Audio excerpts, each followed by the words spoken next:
રામ રામ ને સીતારામ ડાયરા ને માતાજી બધાને હાજર નરવા રાખે. કેમ છો બધા? મજામાં ને?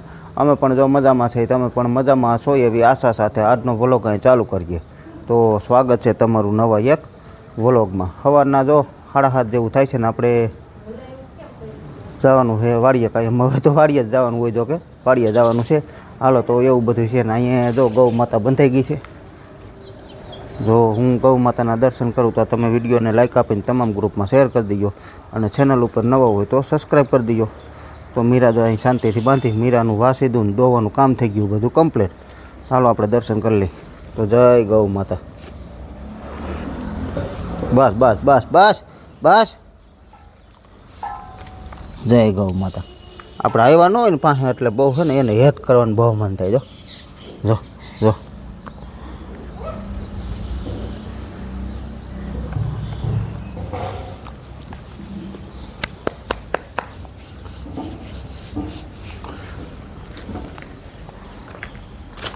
નંદી મહારાજ અહીંયા બાંધ્યો છે. જય નંદી મહારાજ. હાલો તો એવું બધું છે અને સકલાનું કામ વ્યવસ્થિત હાલે જ છે. જોકે આડા હવરા થાય છે. અહીંથી આમ જાય ને અહીંથી આમ જાય એવું બધું હાલે.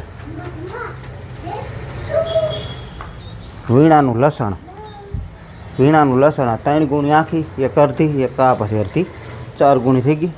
અને આપણે સૈણાજી કંઈ વાઢ્યા હતા, સૈણાજી હતા ને એ આ થયા છે 25 કિલો જેટલા, 5 કિલો જેટલા ઓલા છે અને 2 કિલો જેટલા આ બીટું, આવડા બીટું. આ ખાતા પૂરતા સૈણા થઈ ગયા. પછી જે આપણે ધાણી હતી એ આ સાફ કરવાની બાકી છે. હજી આ ધાણી જે જાવરો ધાણી હતી ને એવડી 2-2.5 કિલો જેટલી આ થઈ છે. જો તો આ બધું ઘર પૂરતું ધાણી ચણાની બધું થઈ ગયું. ધાણા તો થઈ જ ગયા હતા આપણે. જા અહીંયા બા ને કાનો ને બે રમે છે. કા બા બાએ કંઈક બીટનું ને ગાજરનું જ્યુસ પી લીધું લાગે હટાણમાં.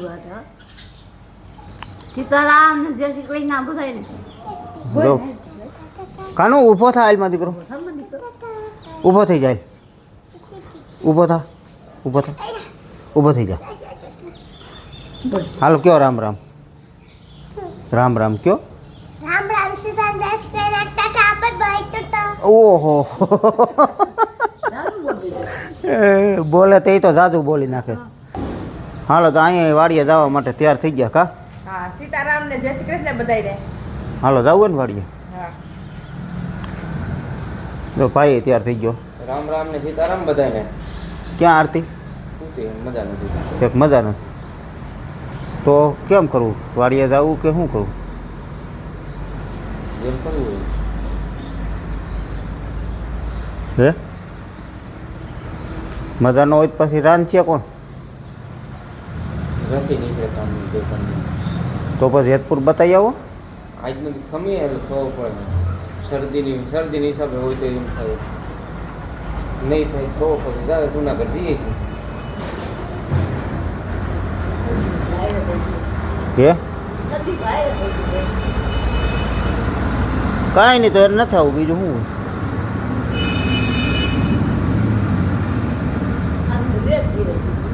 હે એ તો કહો નથી જવું ત્યાં, મજા ન હોય તો પછી અહીં રાંધવાનું સીંધવાનું કોણ કરે? કાંઈ નહીં તો આજે જવાનું છે થોડું બંધ રાખી હું જાઉં, લોતુરું એટલું પાઈ આવું, બીજું શું હોય? બરાબર ટ્રેક્ટર લઈને જવાનું બંધ રાખી, બીજું કેમ કરવું? હાલો ભાઈ હાંકવાનું આજ બંધ રહે કારણ કે આરતીને મજા નથી એટલે એવું બધું છે. કાનમાં થોડા રસી આવે છે ને એવું આવે છે એટલે કીધું તો મજા ન હોય તો પછી રાંધવા સીંધવાનું બધું કોણ કરે, એટલા માટે બંધ રાખ્યું આપણે. સવડાજી હાલતા હતા ને એ અડધા હાલ્યા છે ને અડધા હવે જોઈએ હવે કાલે હાલે. તો એ આમ આપણે કાંઈ ઉતાવળ નથી, બાકી શાંતિથી હાલી જાય તો કાંઈ ઉપાધિ નથી, એવું બધું છે. મિત્રો આપણે વાડીએ પૂગી ગયા છે અને વાડીએ જો આપણે આ ઉપલા તલમાં તો 2 દી પહેલાં પાઈ દીધા હતા. હવે આ કાંઈ પાવાના નથી, નીચલા તલ પાવાના છે. અને આમાં તો જો ફૂલ ફાલ ને બૈઠિયા પણ બંધારણ મીંડું થવા આ રીતનું. પાંદડા તોડે તો દુનિયાના દેખાય, પણ પાંદડા આપણે કાંઈ તોડવા નથી. આ રીતનું બંધારણ મીંડું જ થવા. આ રીતે આપણે તો જે છે એ સત્ય જ બતાવવાનું છે. આ રીતે લાગટ ફૂલ અટાણે જોરદાર લાગી ગયા છે, ફૂલ ફાલ, અને બૈઠિયાનું બંધારણ પણ મીંડું જ થવા. આપણે આ તલને થયા 1 મહિનો ને 22 કે 24 દિવસ જેવું થયું. 2 મહિનામાં 5-6 દિવસ ઓછા છે. બાકી તો તલ થઈ ગયા એક હાઈ ક્લાસ. અને અત્યારે ઘણા ભાઈઓ પૂછે કે હજી તલ વવાય, તો હવે તમે આ જોઈ શકો છો, આવા તલ થઈ ગયા ને હજી તમે વાવો તો વાવે છે. હોતે ઘણે આપણે હજી 2 દી પહેલાં જ વાવવા ગયા હતા. તો વાવવા હોય તો 60 દિવસવાળા વવાય. બાકી તો હવે સારો કરાય નહીં, મને એટલી ખબર પડે. કારણ કે અત્યારે જો જમીન ખાલી અત્યાર સુધી હોય ને તમે વાવેતર ન કર્યું હોય તો પછી હવે ન વવાય. કારણ કે આકડા ઉનાળાની જો શરૂઆત થાય તો પછી તલમાં કાંઈ વરે નહીં ને આપણે વળતર થાય નહીં. અને જો જમીન પડી હોય તો શણનું તમે વાવેતર કરી શકો, પાણીની વ્યવસ્થા હોય તો. શણ એટલે કે એવું છે, ખાતર થઈ જાય દેશી, એનું તમે વાવેતર કરી શકો. અને ભેગું તમારે જો એવું કાંઈ શણ ને એવું ન મળે તો તલ, બાજરી અને મગ આવું બધું મિક્સ કરીને વાવેતર કરી દેવાય.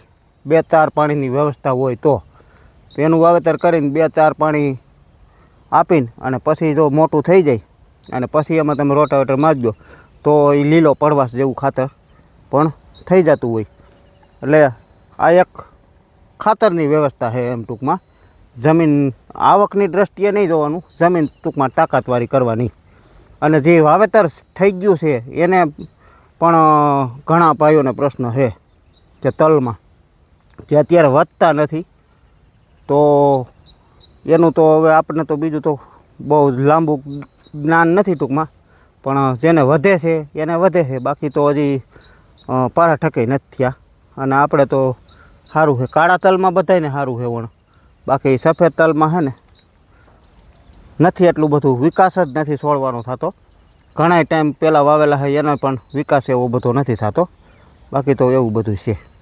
હાલો, આ તલ 2 દી પછી હવે પાવા છે. અને ઓલા નીચલા થોડાક બાકી છે ને એ અત્યારે પાવા છે. બાકી તો બીજું કાંઈ વાંધો નથી ટૂંકમાં. માં પાણી હાલે 5મું.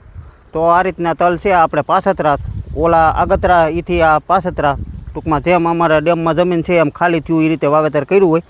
એટલે આ 5મું પિયત ચાલુ છે. અને આના ભેગું આપણે આપી છીએ આગળ તમને બતાવું કે જો 2 નાકામાં પિયત જાય છે અને તલ જો આવા કંઈક છે.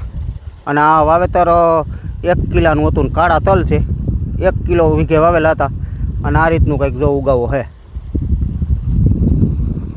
જ્યારે ઉગાતા ત્યારે આપણે આનો વિડીયો મૂક્યો હતો. હવે આમાં આપણે શું શું આપી છીએ એ તમને બતાવું.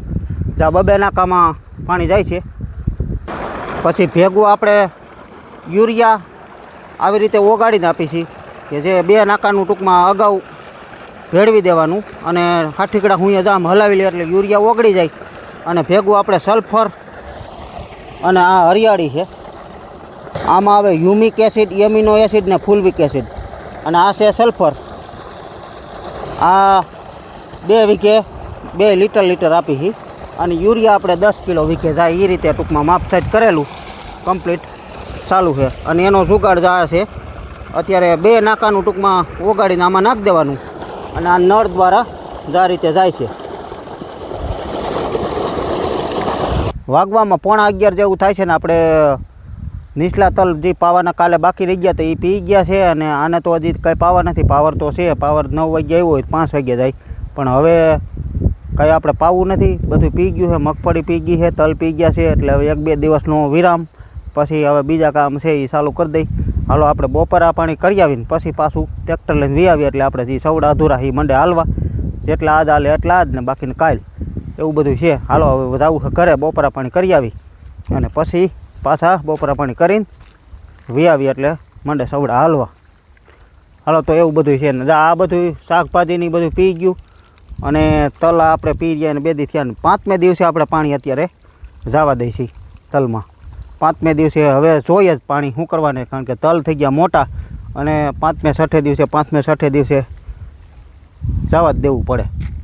બાકી આ નીચલા તલ હજી થોડાક 6-7 જે પાય છે, બાકી આ મોટા તલને તો જોઈએ જ. અને પાવાનું હવે આપણે આટલું જ રહ્યું છે તલ. ને આપણે શોર્ટ વિડીયોમાં એક ભાઈ કમેન્ટમાં પૂછતા હતા કે કેટલા વીઘાના તમારે તલ છે, બરાબર. તો તલ તો અમારે 8 થી 9 વીઘાના છે, અને મગફળી છે વીઘા 1 વીઘાની, અને બીજું બધું લીલું હોય.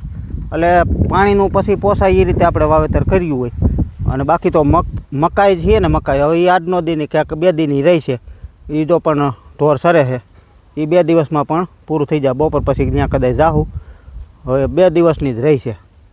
બાકીનું મકાઈનું કામ થઈ જાય પૂરું. પછી એમાંય પણ દાંતી આખી કે એમાં પણ સવડા આખી. હવે જે આખી એમાં તો સવડા તો નથી આંકવા, દાંતી જ આખી નાખ્યું 2 વાર. એટલે એનું કામ એ મંડે તપ્પા 2 વાર દાંતી મારી દેવું, પછી રાપ ને થાંભલો મારી દે. એ ખેતી પણ તૈયાર થઈ જાય. નવરાઈ એવી ખેતી તૈયાર કરી લેવાની. પછી આપણે વાવવા રાખી ઘઉંમાં પણ 1-2 દિવસમાં કે 2-5 દીમાં કટર હાર્વેસ્ટર હાંકી નાખવું છે.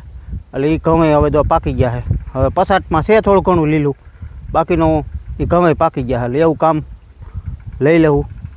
બાકીનું આજે આવવાનું હતું પણ આરતીને મજા નહોતી, એટલે એટલા માટે ન આવવાનું. હું પછી એકલો જ આવ્યો. આ તલ કાલે અધૂરા હતા.